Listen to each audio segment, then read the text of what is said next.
I am an atheist. I was a true Muslim, but then... I believe that a chain of coincidences created man.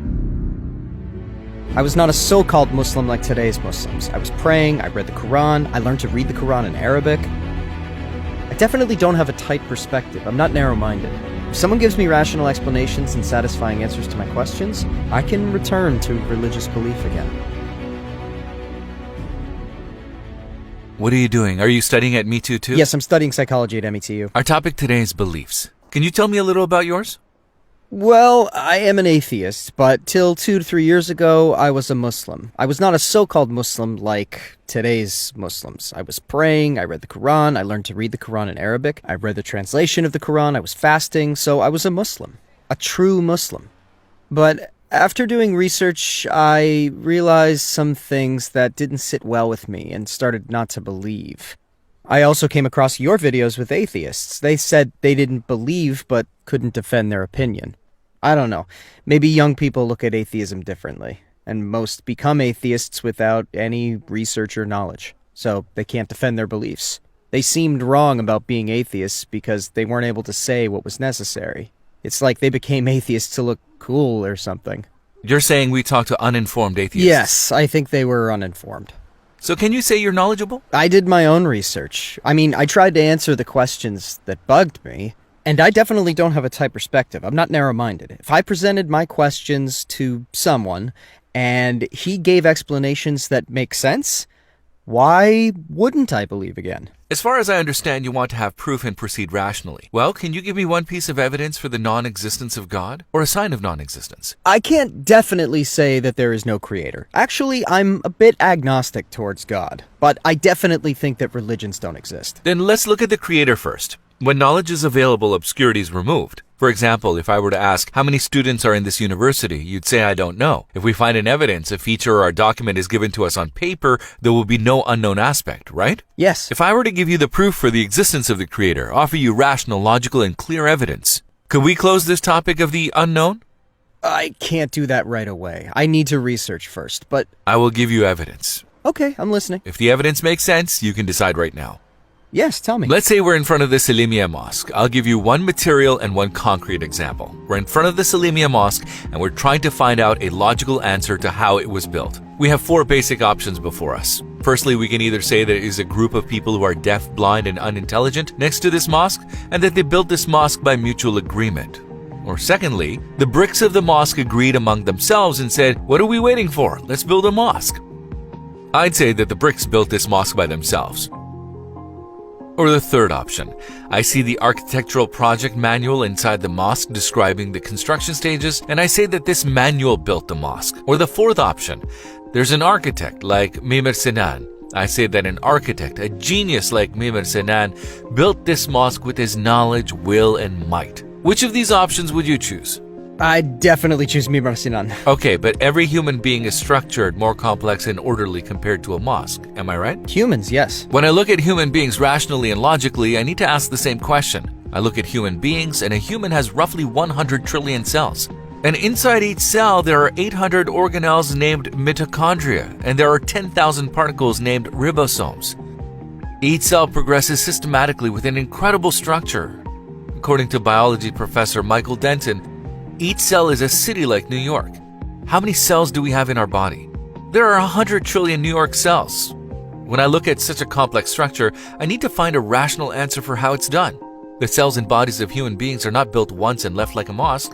Isn't our body regenerating all the time? Yes, it is. Every second, 10,000 red blood cells are created and 50 million cells are refreshed. And in our brains, aren't there 10 to 16 processes happening every second? There are. I've looked at this complex structure and I'm going to ask the same rational question. I still have 4 options to find out how a human being is built daily. 1, I will say that these deaf, blind, and unintelligent nature events made human beings in mutual agreement. But this is illogical. Why? Because how will blind, deaf, and unintelligent events come to an agreement and choose to continuously make human beings? Earlier, we said that if a mosque can't be built like this, neither can humans, right? The things you mentioned can't. The second option. The atoms that form and create the human body in between themselves. They must have said, what are we waiting for? Let's create this human being. and they continue to do it all the time. The mind would not accept this either. Why? As we said, bricks could not get together to form a mosque. Then I'll say that lifeless atoms cannot agree between themselves to form this human being. We initially accept this anyway. Or the third option, we said that the project manual of the mosque could not create the mosque because it is a book. Similarly, I'd say that DNA cannot create a human being because DNA is the book, not the author. Then I'll say that the DNA can't be the phenomenon that forms a human being, just like the manual. Or the fourth option, we'll say yes, there is an architect in the fourth option who is creating the human moment by moment, continuing to create as he did in the beginning. There is a knowledgeable entity who can make choices and has a will, power, and life. Just as Mimar Sinan built that mosque, the creator of the universe created man. And I'd say he's the architect who continues to make all the time. Then I will ask you this again. As we accept the architect, similarly, shouldn't we accept that the creator of the universe created humans? He who created not only but millions and trillions of people from the beginning of the world. Shouldn't we accept an architect of the constant creation, programming, and refreshing of humans?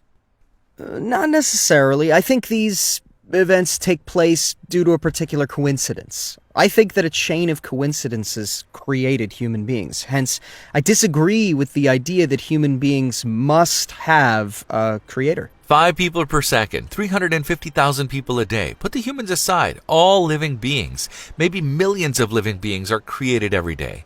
I'm asking, who do you attribute the construction ability to, which is constantly going on? Who is the entity doing this? All the time. My DNA does that. But look, we said in the first example the manual cannot make the building. We said that an architect would make the building according to the plan. Similarly, DNA cannot do the construction. We must say that the architect arranges and creates humans according to the DNA book. You also didn't accept this in the first place. Yes, DNA does not do this. The DNA does not create the human. There is DNA in each of our cells in our core. For instance, the DNA of the heart muscle cell tells it to beat in a certain way, and it does. What is the evidence for this? What is the evidence that it gives instructions? Because DNA is the book. There is no power to command within itself. DNA is just a system loaded with information. You may have learnt this in biology classes. But after all, our cell takes it and uses it. No, not using. Who makes it use? There is a formation process. But who is doing this? I'm asking you about the one with this characteristic. You say it's not DNA, then who? Okay, let's say we got together somehow. Do we need a creator to get together like this? I'm trying to say this. A creator doesn't have to regenerate it. You can't leave this attribute unanswered.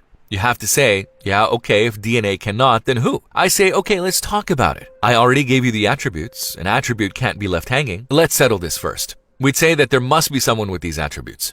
Without knowledge, one cannot do this. They must have knowledge. Those who do not have a will cannot make decisions and obviously cannot do this. It must have the power. In other words, its power must be continuous and it must have a life. Because we'd say that a lifeless matter cannot do this process, and someone without these qualities, these attributes, cannot create the human being. And look, I'm just giving the example of a human. I say that it cannot make a human being and cannot continue to do so, because there has to be someone with this attribute. I'm looking at nature. Is it lifeless? It is lifeless. Does it have knowledge? No. It is blind, deaf, and unintelligent. Remember the first example again?